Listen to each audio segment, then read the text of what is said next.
Welcome to the Big Three, where we get to talk about this week's sermon from North Boulevard Church of Christ in Murfreesboro, Tennessee.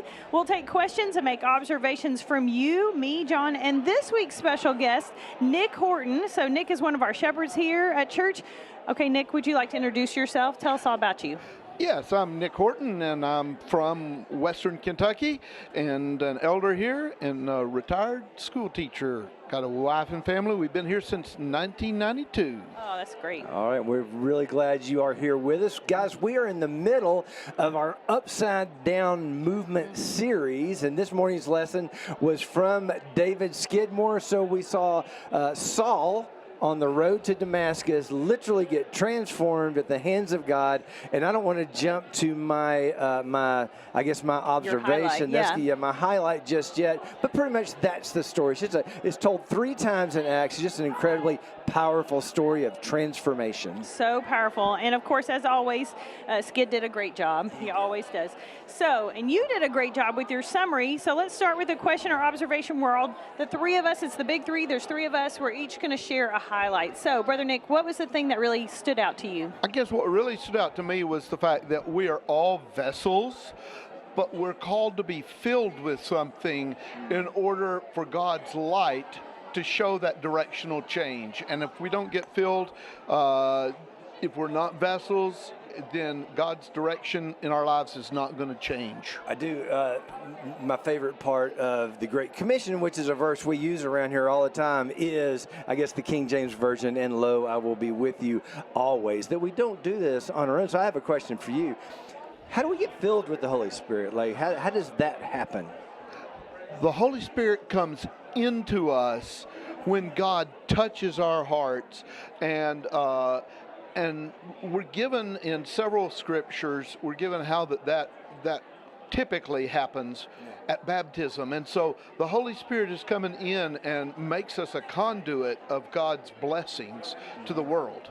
Yeah, it's whether or not you actually pay any attention to it is up to you, but That's it's right. there. Yeah, right. Yeah. What about you? What was your big highlight? I'm going to pick up off of his, and to use Skid's illustration where it was pointing this way, then you need to describe it a little bit. Yeah. Oh, okay. All right. So there was an illustration in the service where he had a vase, basically a vessel, and so he had an arrow pointing one direction or another in it, and he had a young man come up on stage, and as he filled it with water, in this example, the Holy Spirit, because of refraction, physicist, the arrow actually turns the other way. So it's as though he's saying, Satan may be telling you to look that way, but when we're filled with the Holy Spirit, we were able to look that way. Yeah. And that illustration reminds me, I've actually had the opportunity to go to where John Newton, the guy who wrote Amazing Grace, is buried actually a couple of times.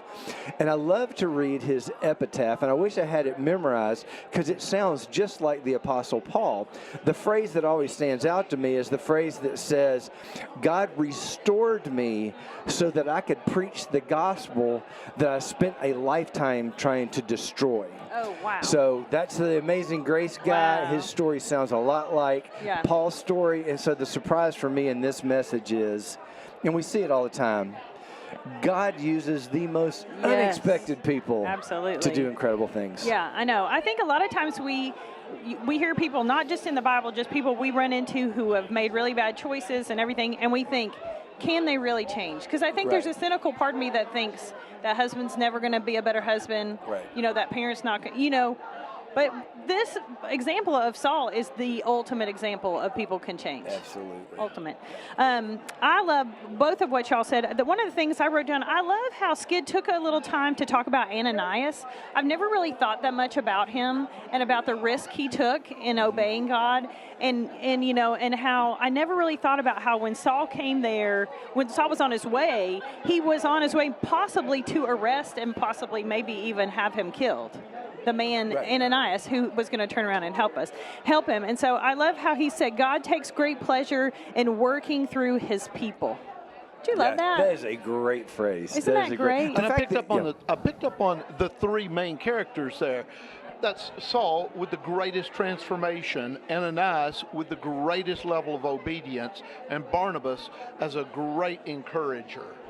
Oh, well said. Yeah, that's brother. beautiful. That was good. It's great. Yeah, everybody gets a highlight in that message, and there's so much we can learn from that message that we can apply. Because as we look around, as you said, our community, the people in our lives, you know, we probably make some kind of judgments, and it's kind of fun when God surprises us by saying, you know, I know what you thought, but my ways are not your ways, my thoughts are not your thoughts, and let me show you the awesome thing that I can do. Don't count people out. That's exactly right. Yeah, believe in the power of the Holy Spirit and what God can do, and I just think it's beautiful. So, guys, thank you. That was so good. Yeah, anything else? Any more highlights? No, that's good. Well, awesome. Well, if you have any more questions, let us know by using that QR code on the screen. And if you want to rewatch this sermon, or maybe you need to watch it for the very first time, you can find it at boulevard.to/sermons, and that right now wraps up this week's Big Three. That's right. Thanks for being with us. Look for this podcast on your favorite platforms, and be sure to join us next week for Boulevard's Big Three.